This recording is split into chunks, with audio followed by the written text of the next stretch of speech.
Well, it's official. Eric and I no longer live in the Canary Wharf area or even Tower Hamlets. In fact, we don't even live in East London anymore. We moved all the way over here to the borough of Ealing. And today, I'm going to tell you how that went and what my first impressions of Ealing are. Yoo-hoo, welcome back. The plan wasn't necessarily to stay in East London, although that would have made life a lot easier. I'm trying to keep it together, you know? Moving is not a great time. It really isn't.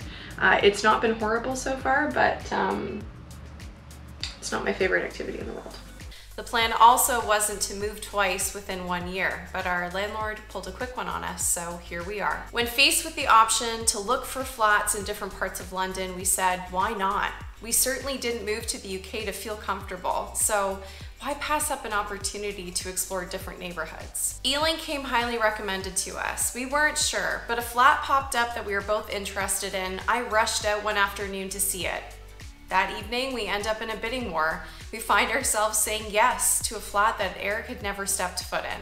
That's trust. So here's the thing about our new flat. It's lovely, great specs, awesome location, but it's less than 500 square feet. For context, we were previously living in a 2-bed, 2-bath apartment. You really have to like somebody a lot to fit your lives into less than 500 square feet. Good news is we didn't accumulate nearly as much stuff as I thought we would in a year, so that meant moving 20 boxes, 4 suitcases, a rug, lamp, desk, and chair. Part of me looks around and goes like, we don't have that much stuff. And the other part of me thinks we have a lot. Bad news is, storage is a premium in a tiny flat, so that means accumulating more stuff to put your minimal stuff in. But there has been one huge perk to downsizing. I can now blow dry my hair in the bathroom. Would you look at that? Cheating? Nah.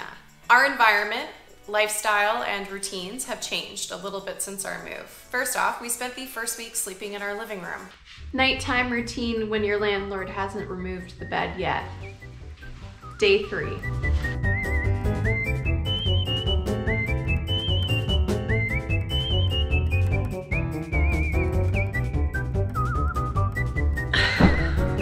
Perfect. Perfect.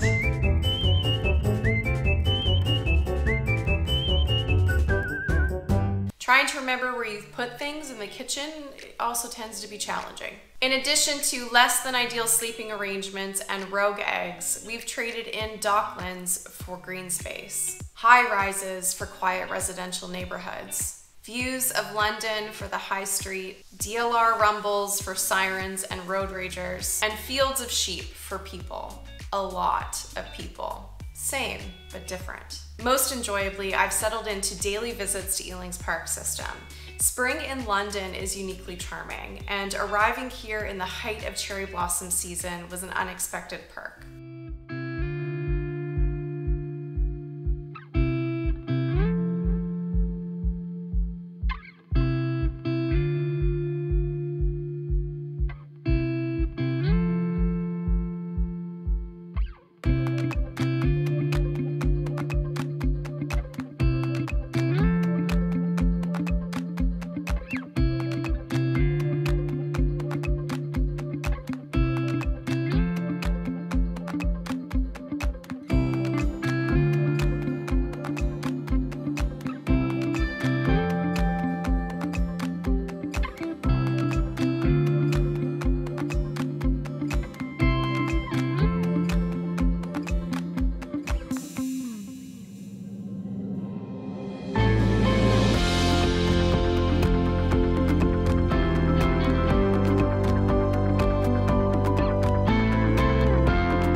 Even Elton has jumped on the season of growth.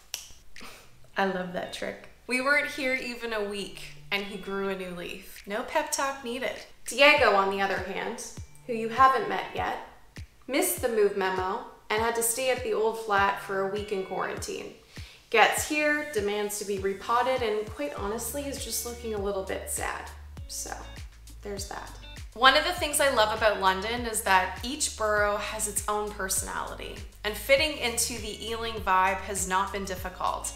And as you saw earlier, it's pretty easy on the eyes. So here are some of my first impressions. I would say that people in Ealing on average are 10% more likely to smile at you in the park, are slightly more inclined to spark up a conversation in a shop, and are equally as challenged in making a decision as to which side they'll pass you on the pavement compared to London Central. There are so many options for coffee shops, bakeries, restaurants here that I doubt I'll get bored or feel like I'm lacking choice. I thought that amenities were conveniently located in Canary Wharf. Moving to Ealing and close to its high street has brought with it a whole new meaning of convenience. There's this sense that Ealing is a happening place. The vibe here is completely different.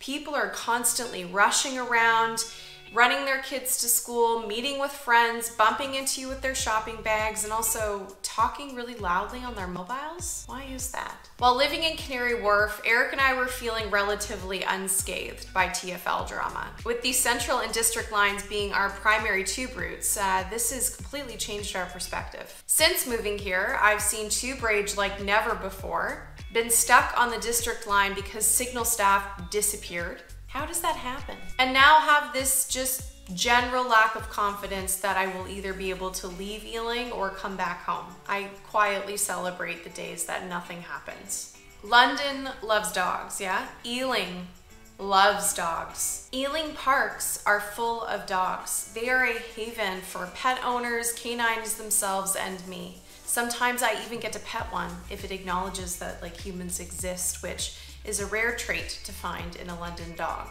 Owners even pick up after their dogs here, most of the time. So we're settling into our new digs here in Ealing, and I would say overall, I like it here, which is ideal because we signed a lease for 2 years. If you have any questions about our move, about Ealing, or about how we're settling in, feel free to put them in the comments and I'll be sure to answer. Thank you for joining me for another episode. Take care of yourselves and I'll see you next week.